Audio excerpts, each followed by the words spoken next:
Alright, the next step that we're going to do is we're going to create the door for the inside and also the back framing of the door. What you're going to need is you're going to need some cardstock paper. I like to choose something that roughly looks more realistic, that's got some kind of a grain to it. So what I've done is I've went ahead and I've made out my pattern.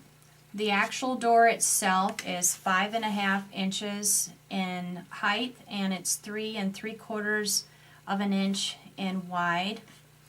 The back frame, which actually sits right behind it, that one there is 4.5 inches wide by 6 inches tall. And both are going to need to be from heavy cardstock paper. So the first thing, after you've laid it down, I like to use either your scissors, or you can use a scrapbook straight edge to cut it out.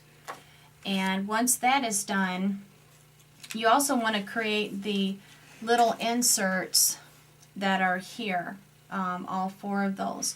And those there basically are 1 3/4 of length by 1 inch that are going across.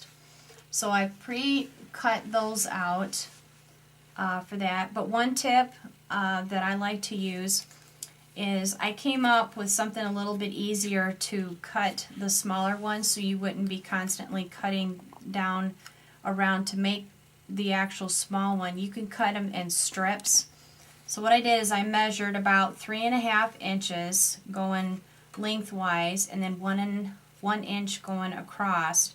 And once you've laid those down, you can basically just slice and make as many of those as you want for length strips, and then just fold it in half. You could fold the entire strip once it's like put together. You can either fold it in half, find the center, or else you can lay your pattern down on there and then mark it with a pencil and then go back and then recut it. So it's entirely up to you, but it's just something that I found it goes faster and it's a lot easier. Okay, what we're going to do for this card is we want to create the roughness all around to kind of make it look a little or stressed out. One thing I like to use is what's called the Distress ink, and this one here is from the Jim Holtz collection. It's the Vintage Photo. It's also acid free. We don't really need a lot of it because it is a permanent ink. So what we want to do is we just want to stress the paper just a little, just to kind of give it a little more of an authentic. So what I do is I just want to run just the edge around it, and you don't have to have it completely perfect, and if it just comes out a little on the sloppy side, that's okay, because it gives the originality of what you're trying to create for your door. So we just kind of want to take off the white along the edge. We want to do all 4 corners.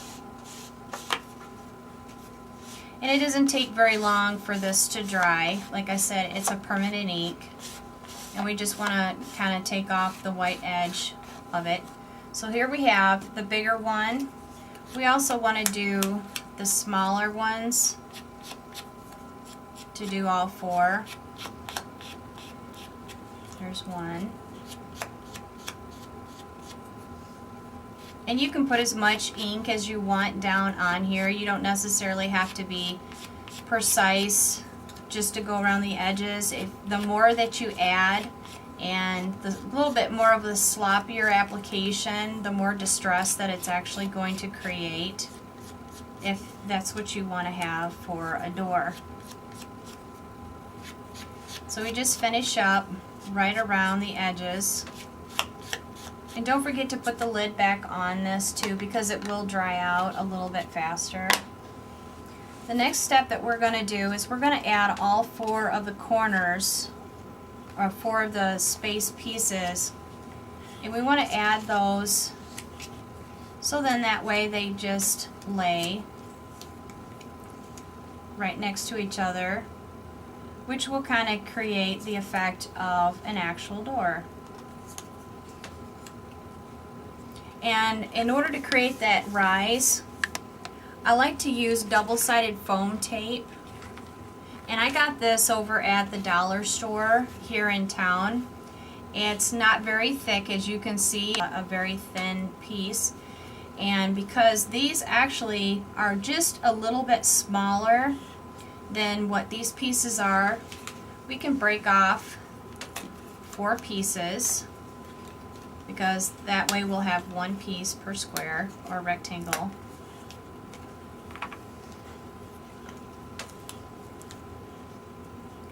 So we're going to peel the back.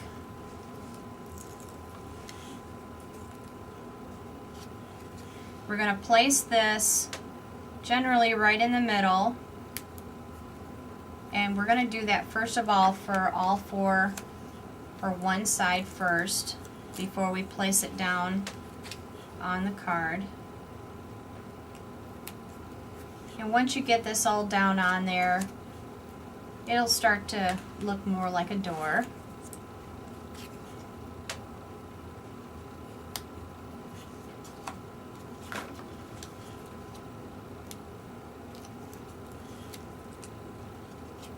If you can't quite center these in the middle of your card, you can go back and do some measuring. I just eyeball with where I need.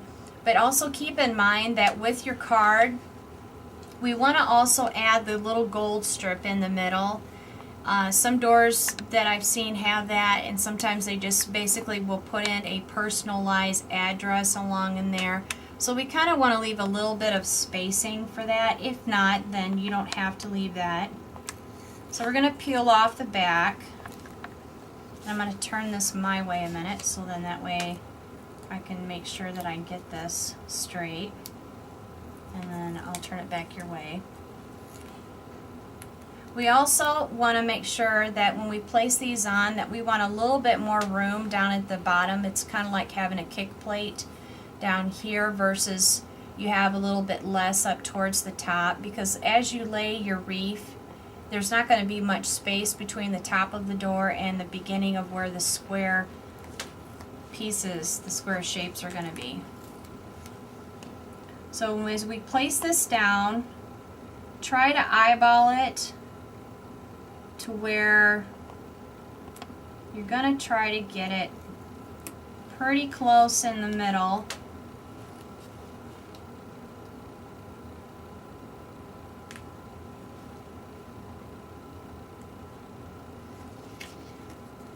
That's about as good as we're going to get it for right now.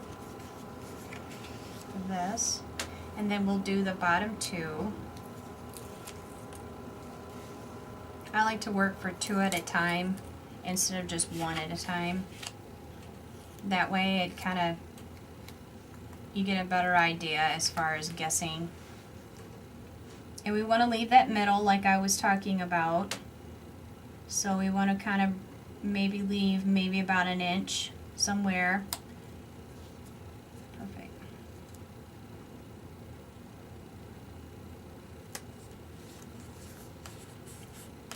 And again, I'm just eyeballing it. So it generally looks a little bit like this. Now it's starting to look more like a door. The next thing we're going to need to do is we're going to add the gold. This little piece of gold that I've got is also from regular paper. You can use pretty much any kind of gold paper. This one has a little bit of a shim to it with a little bit of a design. So like I said, it's, you know, it's a preference call on what you'd like to use. It doesn't necessarily have to be cardstock. It can be more of a decorative, flimsy kind of a paper, as long as it's not really too thin. You want to have a little bit of thickness to it.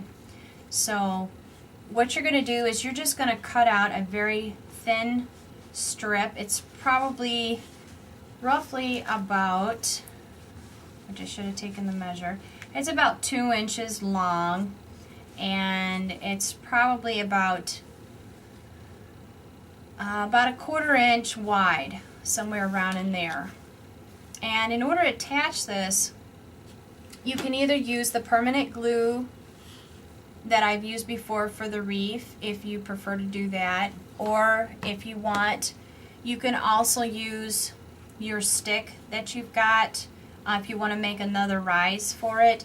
But if you just want it to lay flat, I like to use just the basic double side tape, and of course that's going to be, you know, too wide of a piece, so I can always cut it down to the strip size that I need.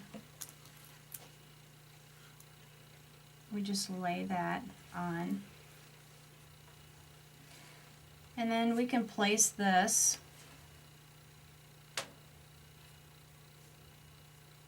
somewhere right around in the middle. And you don't necessarily have to have it, you know, really wide. You can actually cut it, it's probably what we should have done. You can cut it down to size to make it smaller. It's just it's a preference call again, and what you like to do. The next thing we're going to make is the door handle.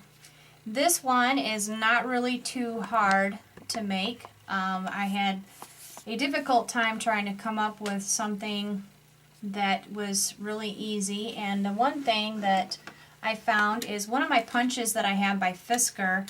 This is actually a balloon punch, and of course you can see the little end of it, but that's the end part we're going to cut off, and we want to use a coordinating color. So what I've decided to do is use the same green punch out cardstock shim that we used for the leaves. We're going to turn it upside down, and all we're going to do right here is we're just going to create one little punch for that. And open that up. Then for the smaller one, I just used a standard paper punch. Now that you've got your two pieces, the one thing we want to do is we want to cut this little balloon end piece off. It is a little oblong, so you can go back with your scissors and you can kind of reshape it back into the circle that we need.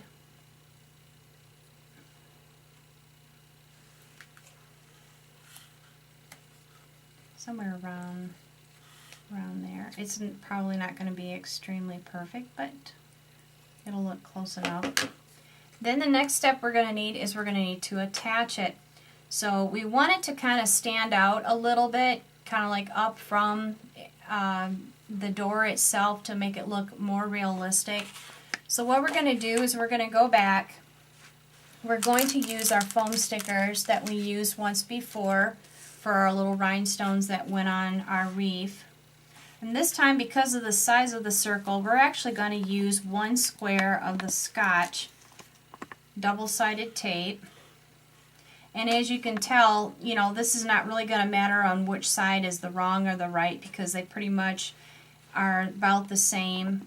So what we're going to do is we're just going to lay that one side on there. And if the square little end pieces pop out, you can just kind of tuck those back under, so then that way they don't stick out.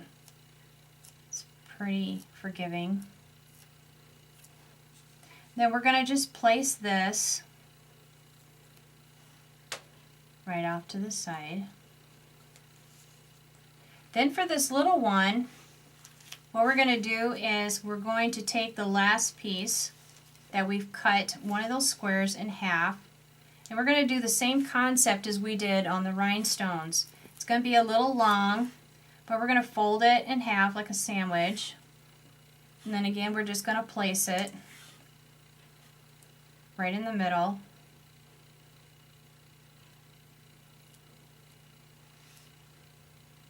And that kind of gives the rise to a nice little door handle.